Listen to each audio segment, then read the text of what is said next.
রামনগর গ্রামের বুক চিরেই বয়ে গেছে একটা কাঁচা রাস্তা। রাস্তার এক পাশ দিয়েই অনেক বড় একটা ধান ক্ষেত, এক টানা ধান ক্ষেত। ধান ক্ষেতের ওপারেই আছে দাঁড়িয়ে একটি সুন্দর অনেক বড় একটা নিস্তব্ধতায় মোড়া আম গাছ। দিনে গাছটা দেখতে মোটামুটি সাধারণ, বড়, ছায়াময়, পাতায় ভরা। অনেক দূর থেকে দেখলে মনে হতে পারে আহা, কত সুন্দর একটা গাছ। কিন্তু কাছাকাছি যেতেই টের পাওয়া যায় এই গাছটা গাছ না, ছায়ার খাঁচা। কেউ গাছটার একদম নিচে দাঁড়ায় না, কোনো পাখি, একটা পিঁপড়াও গাছটায় ওঠে না। পাতাগুলোর রং গাঢ় সবুজ না হয়ে একটু লালচে, একটু কালচে, যেন মরে গিয়েও বেঁচে আছে। হাওয়া চললেও গাছটার ডালপাতা নড়ে না। আর সবচেয়ে অদ্ভুত ব্যাপার, গাছটার ছায়া কোন দিকে যায় কেউ বলতে পারে না। গ্রামের লোকজনেরা মুখে মুখে বলে ওই গাছের সাথে ছবি তুললে নাকি মানুষ বাঁচে না, বডি মেলে না, শুধু জামা কাপড়ই ঝুলে থাকে গাছে।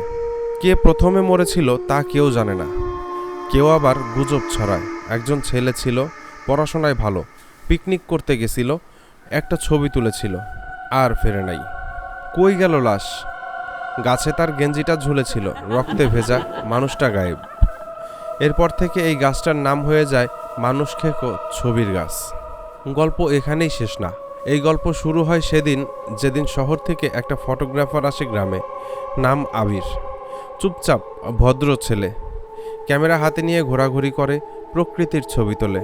একদিন ছবি তুলতে দেখে গ্রামের এক বৃদ্ধ তাকে সাবধান করে দেয়, তুমি গাছের পেছনে যাইও না বাবা, ওইটা শুধু গাছ না। আবির একটু হেসে বলে, গাছ আবার কি করবে চাচা? বৃদ্ধ থেমে থাকে, শুধু বলে, সবাই ভাবে গাছটা মরে নাই, আসলে কিন্তু ওই গাছটা বাঁচেই নাই।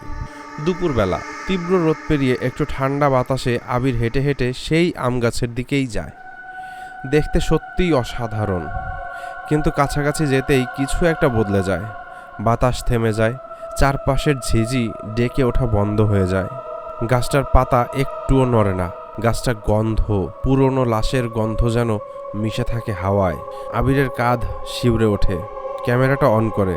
গাছটার ছবি তুলতে গেলেই আবিরের ক্যামেরার স্ক্রিন কেঁপে ওঠে।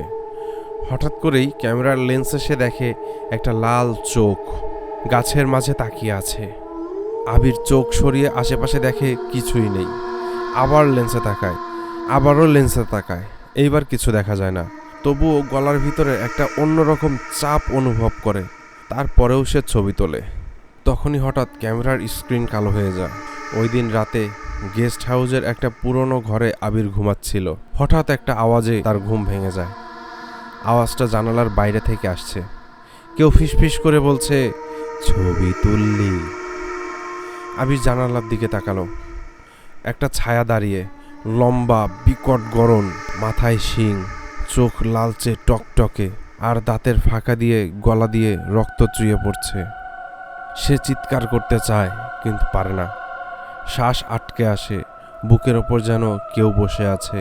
ছায়াটা এগিয়ে আসে, জানালার কাচের সামনে মুখ ঠেকিয়ে বলে, ছবি তুললি তাই তো, লাশ পাবি না।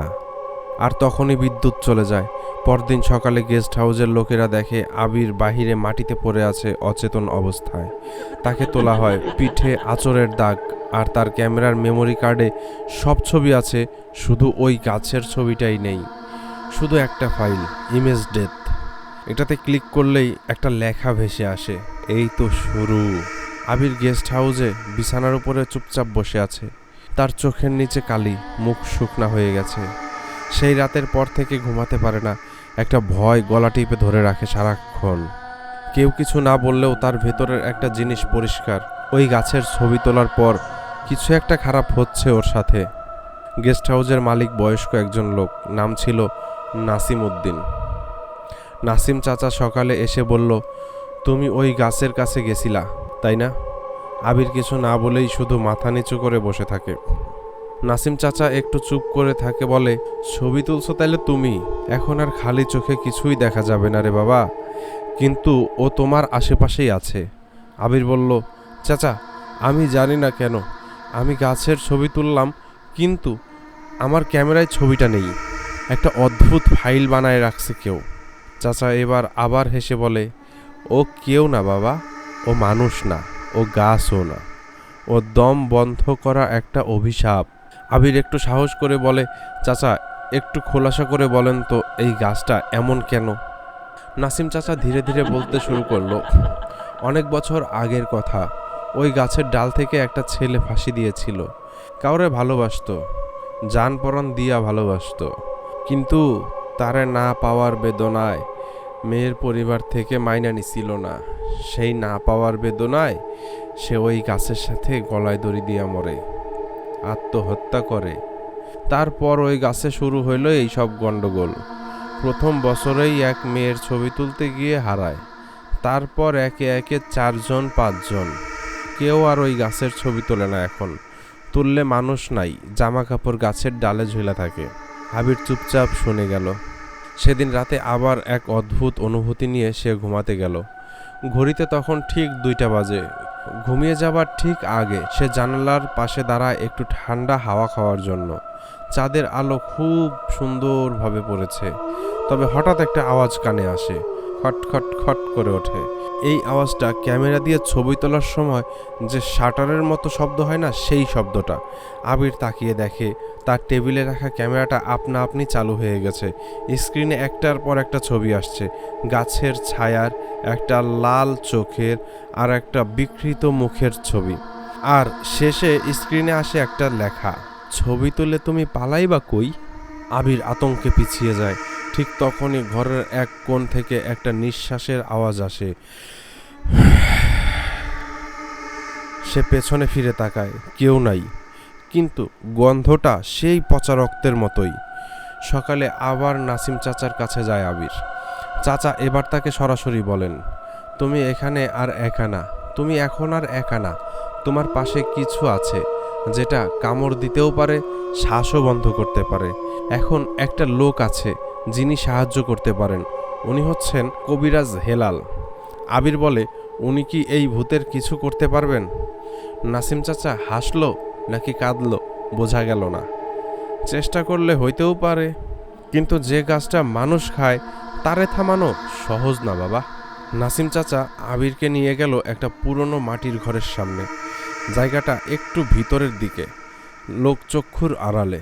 চারপাশেই চুপচাপ, মাঝে মাঝে পাখির ডাক, কিন্তু গাছপালাও কেমন যেন নিঃশ্বাস বন্ধ করে দাঁড়িয়ে আছে। ঘরের সামনে বসে আছে একজন বুড়ো মানুষ, মাথায় সাদা গামছা, চোখ দুটো একদম নিচু, কিন্তু একবার তাকালে মনে হয় যেন ভেতরের কিছুও দেখে ফেলে। নাসিম চাচা বলল, এই হলো কবিরাজ হেলাল, উনি যা বলে ওটাই হয়। আবির কিছুটা ঘাবড়ে গেলেও মাথা নিচু করে সালাম দিল। কবিরাজ একদম ধীরে ধীরে বলল, ছবি তুলছো গাছের? কিছুক্ষণ চুপ করে থেকে কবিরাজ বলল, গাছের নাম জানো? আবির মাথা নাড়ল। ওর নাম কেউ রাখে নাই, ও নিজের নাম নিজেই রাখছে। ওর নাম মানুষ খেকো ছবি খাওয়া গাছ, যার ছবিও খায়, আবার তার রক্তেই ওর পাতার রংটাও লাল করে নেয়। কবিরাজ ঘরের ভেতরে ঢুকলো, পেছনে আবির আর নাসিম চাচা। ঘরের এক কোণায় আছে মাটির হাড়ি, কিছু তাবিজ, আগরবাতি আর একটা পুরনো কাঠের বাক্স। কবিরাজ বাক্স খুলে একটা তাবিজ বের করে দিল আবিরের হাতে। বলল, তুই এখন একা না, ও তোর সঙ্গেই আছে। এই তাবিজ শুধু একটু সময় কিনে দিবে তোকে, কিন্তু বাঁচাবে না। বাঁচতে চাইলে কাজ করতে হইব। আবির বলল, কি করতে হবে? কবিরাজ চুপচাপ জানালার বাহিরে তাকিয়ে বলল, রাতে ও আসবে, তোকে দেখবে। দেখবি না, বুঝবি, আবার বুঝবিও না, কিন্তু তবুও টের পাবি। সেই সময় আমি ডাকলে বাহিরে আসবি। কিছু দেখা গেলে চোখ বন্ধ করবি না। এটা শুনে আবির এবং হেলাল চাচা ওদের কটেজে চলে আসলো। রাতে আবিরের কাঁধে তাবিজ ঝোলানো ছিল, ও ঘরের ভিতরেই ছিল। হঠাৎ করে এই ঘরের লাইটটা অফ হয়ে যায়, বাতাস থেমে যায়। ঘরের দরজার ফাঁকা দিয়ে একটা ঠান্ডা ধোয়ার মতন কিছু একটা ঘরের ভেতরে প্রবেশ করে। পেছন থেকে একটা গলা ফিসফিস করে বলে, এইবার তুই থাকবি না, তোর ছবির হিসাব চাই। আবির চোখ খুলে দেখে জানালার ঠিক সামনে দাঁড়ানো লম্বা একটা অবয়ব, চোখ লাল, গায়ে লালচে আভা, মাথায় বাঁকানো শিং। তার দিকে তাকিয়ে আছে চুপচাপ, চোখ বড় বড় করে। কিন্তু এবার আবির চিৎকার করে না, তাবিজটা হাতে শক্ত করে ধরে। ঠিক তখনই বাহির থেকে কবিরাজের গলা শোনা যায়, ছায়ায় দাঁড়া, আলোয় যাস না। তোকে আগেই বলছিলাম তুই দেখবি না, কিন্তু যেহেতু দেখেছিস এখন আর চোখ বন্ধ করবি না কিন্তু। আবির চুপচাপ ছায়ার মধ্যে দাঁড়িয়ে থাকে। কবিরাজ ঘরে ঢোকে, হাতে এক পুরনো ধূপ আর এক পাত্রে ধোঁয়া। সে ধোঁয়া চারদিকে ছড়াতেই ভূতের লাল চোখগুলো ঘোলাটে হয়ে যায়। ভূতটা একবার আবিরের দিকে তাকিয়ে নিচু গলায় বলে, আগুনে পুরি না আমি, গাছের মূলে বাঁধা আমি, কেউ ছিঁড়তেও পারবে না, কেউ না, কেউ না। আর তারপরে অদৃশ্য হয়ে যায়। ঘরের বাতি আবার জ্বলে ওঠে। কবিরাজ ধীরে বসে পড়ে, শ্বাস ফেলে, বলে, এই গাছ এত সহজ না, আগুনেও পুড়ে না, পানিও ছোঁয় না। এরে শোধন করতে গেলে কিছু হারাইতেই হবে, শুধু তাবিজে চলবে না। আবির বলল, আমি কি করব চাচা?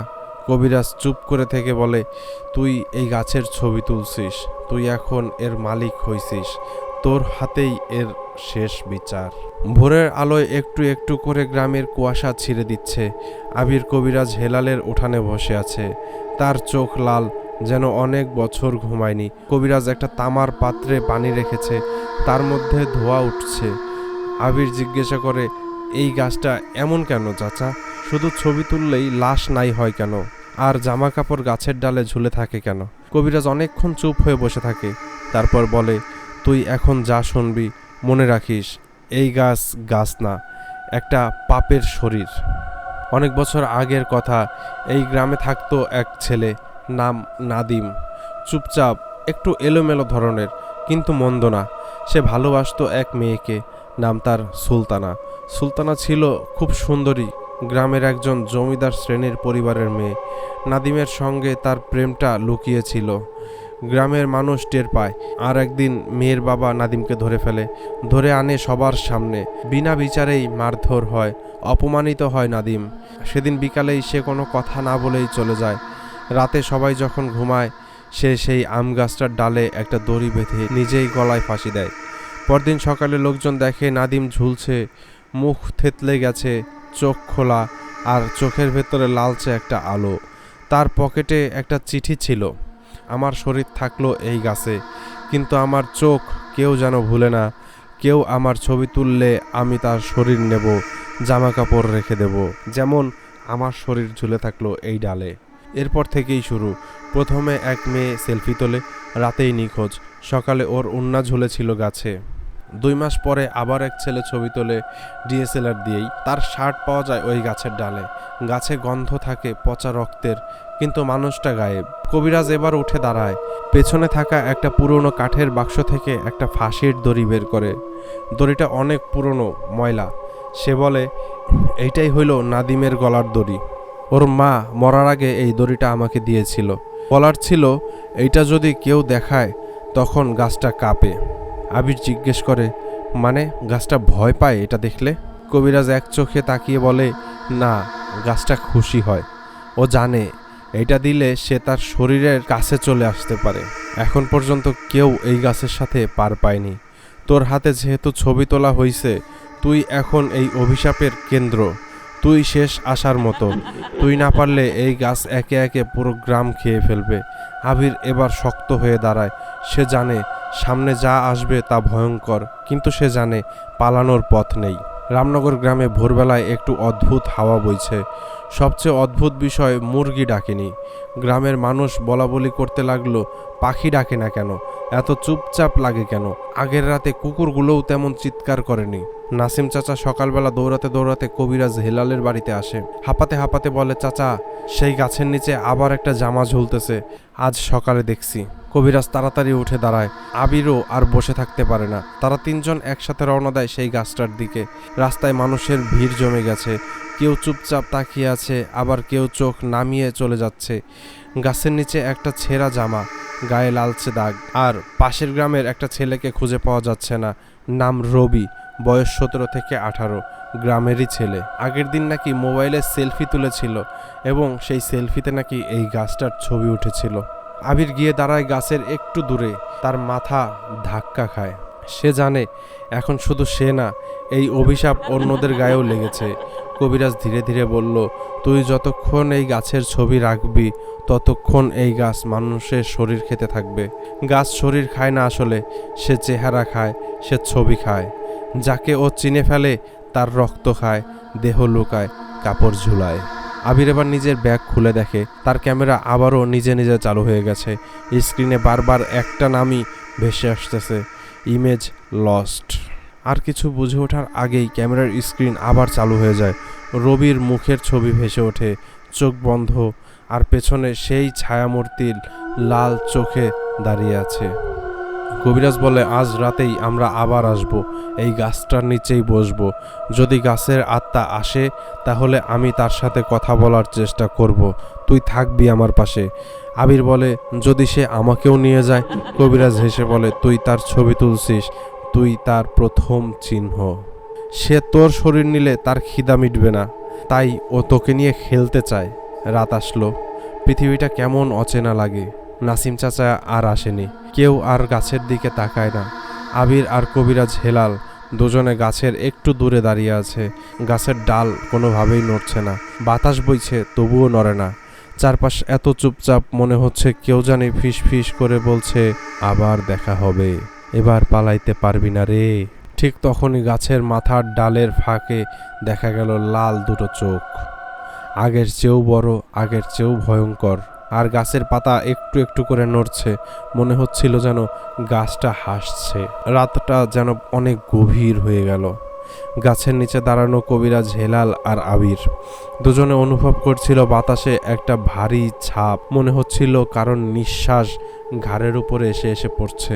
হঠাৎ গাছের ডালগুলো একসাথে কাঁপতে শুরু করলো, কিন্তু আশেপাশের কোনো গাছ নড়ল না। আর তার সঙ্গে সঙ্গেই কুয়াশার মতো একটা ধোঁয়া নেমে আসলো গাছের উপর থেকে নিচের দিকে। ধোঁয়ার ভেতরে ধীরে ধীরে ভেসে উঠল একটা অবয়ব, লম্বা শরীর, মাথায় শিং, গায়ে লালচে আভা, দুটো চোখ আগুন হয়ে আছে। ভূতের মতো কোনো আওয়াজ নয়, বরং একটা স্বাভাবিক গলা। কিন্তু গলার নিচ থেকে চাপা একটা কম্পন দিয়ে সে বলল, তোর নাম কি? কবিরাজ হেলাল চুপ করে দাঁড়িয়ে আছে, চোখে চোখ রাখে না। সে মাটিতে এক দাগ কাটে, এক হাতে তাবিজ শক্ত করে ধরে বলে, আমি এসেছি একটা কথা বলতে, রক্ত না ছড়াতে। গাছের আত্মা এবার ধীরে ধীরে এগিয়ে আসে এবং বলে, তুই রক্ত বন্ধ করতে এসেছিস, কিন্তু আমি রক্তেই বাঁধা। আমি মরার আগে ওরা আমার চোখ নষ্ট করেছিল, এখন আমি ছবি দেখি আর চোখ নেই। আবির একটু কেঁপে ওঠে, তার মাথার ভেতরে চাপ পড়তে থাকে। হঠাৎ সে চোখ বন্ধ করে ফেলে, আর তখনই সে দেখতে পায় একটা পুরনো দৃশ্য, মানে ফ্ল্যাশব্যাক। একটা ছেলে ঝুলে আছে সেই গাছের ডালে, তার চোখ খোলা, গাল দিয়ে রক্ত পড়ছে। চারপাশে ৩-৪ জন দাঁড়িয়ে আছে, মুখে হাসি। তার মধ্যে একজনের হাতে মোবাইল ফোন, সে ছবি তুলছে। নাদিম মরার আগে ছবি তোলা হয়েছিল, তাই সে বলে, যে ছবি তোলে সে আমার চোখ খায়, তখন আমি তার শরীর নেই। আবির ফ্ল্যাশব্যাক থেকে ফিরে আসে। আবির এবার বুঝতে পারে এই গাছটা শুধু অভিশপ্ত নয়, ছবির মাধ্যমে মানুষের আত্মা চষে নেয়। কবিরাজ এবার বলল, তোরে শান্ত করতে হইলে কি করতে হবে বল? ভূতের গলা একদম ঠান্ডা করে বলল, একটা দেহ দিতে হবে, আমার বদলে কেউ গাছের মালিক হবে, ছবি তুলবে না, ছবি নেবে। আবির অবাক হয়ে কবিরাজের দিকে তাকায়। এই গাছ থেকে মুক্তি পেতে হলে কেউ একজন নিজেকে উৎসর্গ করতে হবে, যেন তার দেহ গাছের অভিশাপ টেনে নেয়। কবিরাজ নিচু গলায় বলে, তুই যদি পারিস তাহলে গাছ শান্ত হবে, না হলে আরও অনেক শিকারের জামা ঝুলতেই থাকবে। কবিরাজ, হেলাল আর আবির দুজনেই বাসায় চলে যায়। পরদিন সকালে গ্রামের লোকেরা এসে দেখে নতুন জামায় রক্ত লেগে আছে, জামাটা গাছের ডাল থেকেই পড়েছে। আর একজন বয়স্ক লোক নিখোঁজ, নাম মোস্তফা মাস্টার। লোকটা কবিরাজের ছোটবেলার শিক্ষক ছিল। আবির চুপচাপ দাঁড়িয়ে থাকে, তার মুখের ভাষা নেই। সেদিন বিকালে সে একা গাছটার দিকে তাকিয়ে ফিসফিস করে বলে, এইবার আমি তোর ছবি তুলব না, আমি তোর ভেতরে ঢুকবো। রাতটা কেমন যেন ভারী। আবির একা বসে আছে তার ঘরের মধ্যে। কবিরাজ হেলাল চুপচাপ তার সামনে বসে ধূপ জ্বালাচ্ছে। বাতাসে একরকম তীব্র গন্ধ, আগরবাতির সঙ্গে মিশে আছে কোনো পুরনো পোড়া শরীরের মতো গন্ধ। কবিরাজ নিচু গলায় বলে, তুই কি পারবি? আবির বলে, আমার বাঁচার ইচ্ছা ছিল, এখন আর নাই, কিন্তু অন্যদের জন্য কিছু করতে চাই। কবিরাজ বলে, এই গাছ মানুষের শরীর খায় না, মনের ভেতরে ঢুকে পড়ে। তুই যখন ওর ছবি তুললি ও তখন তোর চোখ দিয়েই তোর মনের ভিতরে ঢুকে পড়েছে। আবির একটু থেমে বলে, তাহলে আমি কি এখন আর আমি নই? কবিরাজ তাকিয়ে থাকে কিছুক্ষণ, তারপর বলে, আধা তুই আধা গাছ। রাত তখন 3টা। আবির গাছটার দিকে হাঁটতে শুরু করে। পুরো গ্রাম ঘুমাচ্ছে, কুকুর ডাকছে না, পাখি নেই, পায়ের নিচে শুকনো পাতা পড়ে আছে, সব যেন থেমে গেছে। গাছটার সামনে এসে আবির থেমে দাঁড়ায়। হঠাৎ চারপাশে বাতাস ঘুরপাক খায়, পাতা নড়ে না, কিন্তু আওয়াজ হয়, শ শ শ শ আওয়াজ হচ্ছে। আবির এক পা সামনে এগিয়ে আসে, ঠিক তখনই গাছটার মাটির নিচের থেকে উঠতে থাকে ধোঁয়া। তার চোখ আবার ঝাপসা হয়ে আসে। তার সামনে তৈরি হয় একটা দরজা। পুরো গাছের গুড়ির ভেতরে একটা ফাঁকা তৈরি হয়, আর ভিতরে থাকা একটা ভয়ঙ্কর কণ্ঠ ভেসে আসে, তুই আমার ছবি তুলছিস, এখন আমি তোর স্মৃতি খাবো। চোখের সামনে ভেসে ওঠে মায়ের মুখ, কিন্তু সে ভুলে যাচ্ছে। ছোটবেলার খেলার মাঠ চোখে ঝাপসা হয়ে আসছে, নিজেকে মনে করতে পারছে না। আবিরের হঠাৎ হুঁশ ফিরে পায়। সে পেছনে সরে যেতে চায়, কিন্তু পা নড়ে না। মাটির ভেতর থেকে উঠে এসেছে লালচে এক ধরনের গা ধরার মতন হাত, তাকে ধরে ফেলেছে। ঠিক তখনই দূর থেকে আওয়াজ, আল্লাহু আকবার। কবিরাজ দূর থেকে দোয়া পড়ছে। গাছটা থমকে যায়। হঠাৎ হাতটা আবিরকে ছেড়ে দিয়ে আবার মাটির নিচে ঢুকে যায়। আবির মাটিতে পড়ে যায়, নিঃশ্বাস নিতে কষ্ট হচ্ছে। কবিরাজ দৌড়ে এসে তাকে তোলে, বলল, তুই আর একবার ওই গাছের ভেতরে গেলে মনে রাখিস তুই নিজেকে ভুলে যাবি, তোর স্মৃতি, তোর মা বাবা, তোর নাম সব খেয়ে ফেলবে ও। আবির ফিসফিস করে বলে, তাহলে ওকে থামানোর আগে আমার নিজেকে সব ভুলে যেতে হবে। সকালের আলো উঠেছে, কিন্তু গাছের দিকটা অন্ধকারই রয়ে গেছে। আবির মাটির উপরে বসে আছে, তার চোখ ফাঁকা। সে চারদিকে তাকায়, কিন্তু কিছুই চিনতে পারে না। মনে হচ্ছে এই গ্রাম, এই লোকজন, এমনকি তার নিজের নামটাও সব হারিয়ে ফেলেছে, সব ভুলে গিয়েছে। কবিরাজ হেলাল এসে পাশে বসে, নিচু গলায় বলে, তোর নাম আবির, তুই শহর থেকে আসছিলি, তুই তুলেছিলি এই গাছের একটা ছবি, সেই ভুলের জন্যই এখন তোকে অনেক বড় কিছু করতে হবে। আবির কিছুই বলে না, শুধু হালকা গলায় ফিস ফিস করে, আমি যদি ভুলেও যাই আমি কে, তবুও আমি এই গাছটাকে থামাতেই চাই। ঠিক দুপুরে গ্রামের মোড়ে হঠাৎ হইচই। একজন নতুন লোক এসেছে, জিন্স প্যান্ট পরা, চোখে চশমা পরা, হাতে ড্রোন ক্যামেরা। লোকটা বলল, এই গ্রামে এক ভয়ানক গাছ আছে শুনলাম, আমি ডকুমেন্টারি বানাতে চাই।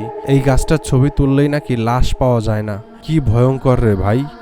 গ্রামের কিছু তরুণ হা হা করে হেসে ওঠে। কেউ একজন বলে, ও ভাই, ছবি তুললেই যদি মরতে হইতো আমরা এতদিন কই যাইতাম। কবিরাজ আর আবির দূর থেকে সব বসে বসে শুনছে। আবির হালকা কাপা গলায় বলে, এই লোকটার ছবি না, গাছ তার ভিতরে ঢুকে পড়বে। কবিরাজ বলল, গাছ এখন খালি শরীর খায় না, গাছ এখন মন খায়, খায় উৎসুক চোখ। এই লোকটা ভিডিও বানিয়ে গাছের জন্য নতুন দরজা খুলে দিবে।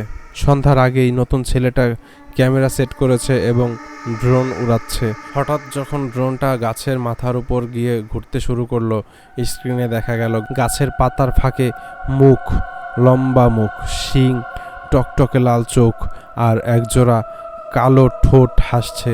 লোকটা স্ক্রিনে দেখে চিৎকার করে ওঠে, এইটা কি কি দাঁড়ায় আছে গাছের ভেতরে? তখনই ড্রোনটা ঘুরতে ঘুরতে ঘুরতে ঘুরতে নিচে পড়ে যায়। সবার চোখের সামনে এই লোকটা হঠাৎ এক জায়গায় দাঁড়িয়ে থাকে, স্থির হয়ে দাঁড়িয়ে থাকে আর গাছটার দিকেই তাকিয়ে থাকে। তার গা দিয়ে ধোঁয়া উঠছে। সে বলে, আমি কিছুই দেখি নাই, কিছুই মনে নাই, আমি কে? কবিরাজ বলল, আরেকটা স্মৃতি গেল। এইবার আবির, শুধু তুই পারবি ওর শেষ দেখে নিতে। আবির একদম চুপ, তার মুখে কোনো চিন্তার ছাপ নেই। শুধু একবার বলে, আমার নাম কি তোর দরকার না, তুই শুধু জেনে রাখ, আমি থাকি বা না থাকি তোকে শেষ করতেই হবে। 3 দিন ধরে আবির কোনো কথা বলেনি। সে এখানে শুধু বসে থাকে, গাছটার দিকে তাকিয়ে। চোখে চোখ নেই, মনে চিন্তা নেই, শুধু একটা বিশ্বাস, এই গাছটাকে শেষ করতেই হবে। কবিরাজ হেলাল তার পাশে বসে আছে। ধীরে ধীরে সে একটা জিনিস তৈরি করছে, একটা কাঠের পাত্র যার মধ্যে আগুন জ্বলছে, আর আগুনে পুড়ছে কিছু পুরনো কাপড়, পাতা, তাবিজ, আর একদম শেষে পুড়ছে নাদিমের আত্মহত্যার দড়ি। গাছটা এখন চুপচাপ, তবে তার ছায়াটা দিনে দিনে গাঢ় হয়ে উঠেছে। দিনে গরম লাগে, কিন্তু গাছের নিচে দাঁড়ালে শরীর ঠান্ডা হয়ে যায়, যেমন মৃত শরীর ঠান্ডা হয়। সন্ধ্যার দিকে আবির উঠে দাঁড়ায়। তার হাতে তাবিজ নেই, ক্যামেরাও নেই, শুধু এক মুঠো ছাই আর একটা ধূপকাঠি। সে কবিরাজকে বলে, আমি যা করতে যাচ্ছি এতে আমি ফিরবো কিনা জানি না, কিন্তু এই গাছকে ফিরতে দেব না। কবিরাজ চুপচাপ বলে, তুই যা পারিস করে যা, আমি তোর পেছনে থাকবো, কিন্তু ঢুকতে পারবো না। গাছের সামনে দাঁড়িয়ে আবির বলে, আমি তোর নাম জানি না, পরিচয়ও জানি না, তুই যত মুখ দেখেছিস সব ভুলে গেছিস, আজকে তুই আমার মুখ মনে রাখবি, আর এরপর তোকে কেউ মনে রাখবে না। তখন গাছের ভেতর থেকে সেই পুরনো গলা ভেসে আসে, তুই যদি আমাকে চিনিস তাহলে আমি মরে গেছি। হঠাৎ গাছের বুক ফেটে একটা কালো দরজা খুলে যায়। আবির ধীরে ধীরে ভেতরে পা রাখে। ভেতরে আধার, চারদিকে কুয়াশা, আর চোখের সামনে ভেসে বেড়ায় মুখ, চোখ, হাসি, কান্না, যারা সবাই কোনো না কোনো দিন এই গাছের ছবি তুলেছিল।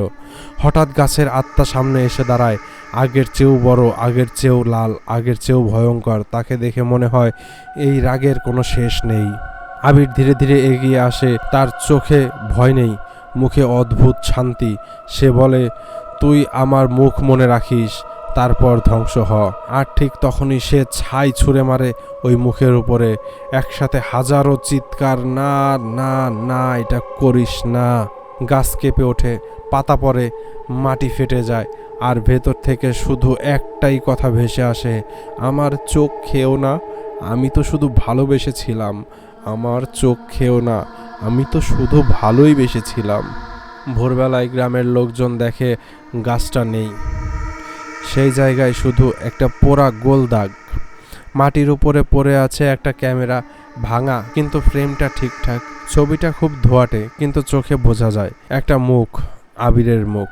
নাসিম চাচা ফিসফিস করে বলে, ছবির গাছটা নাই, কিন্তু আবিরও নাই। কেউ জানে না সে কোথায় গেছে। কেউ বলে সে বেঁচে নেই, কেউ বলে সে কোথাও আড়ালে গিয়ে বেঁচে আছে। কেউ কেউ মাঝরাতে দেখে গাছটা না থাকলেও ছায়াটা রয়ে গেছে।